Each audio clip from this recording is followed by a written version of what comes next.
Was on trial with Brooks Houck, the man convicted of killing Crystal Rogers. Now in a new interview with WHAS 11 News, Joseph Lawson's attorneys hold fast that the jury had it all wrong. So far as you know, 3 men have been convicted in her death.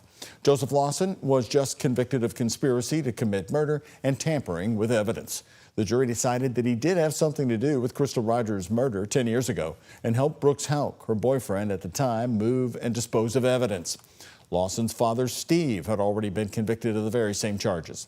Over a month after his guilty verdict, WHAS 11's Alexandra Goldberg, who covered the Brooks Houck trial, and senior photojournalist Alyssa Newton had the interview. Behind closed doors, has Joseph Lawson looked at you and said, I am not a part of the killing? He has been adamant since day one that he was never in Crystal Rogers' car and he had nothing to do with it. I sat down with Joseph Lawson's legal counsel, Robert Boyd and Kevin Coleman. No questions were off limits. You two spoke minimally during the trial. Was there a lack of an argument from the defense for Joseph Lawson? To be honest with you, again, going back to the disparity of evidence between the two parties, most of the witnesses that went up there had nothing to say against Joey. They didn't know Joey. They had no evidence regarding him, so there was simply no point in asking any questions. Coleman says Lawson was collateral damage, that police were willing to do anything to get their ultimate prize, a Brooks Houck conviction.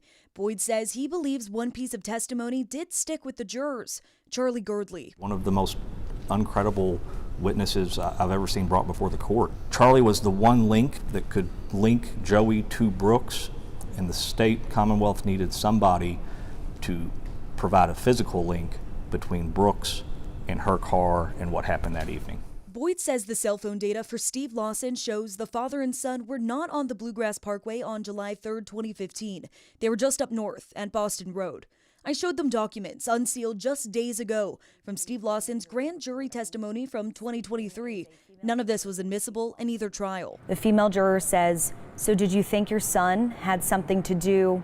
I mean, since you moved the seat and stuff, did you think that your son was involved? Steve Lawson says, well, I mean, he plain and simple, we was involved in moving the car. The female juror says, okay, that's ...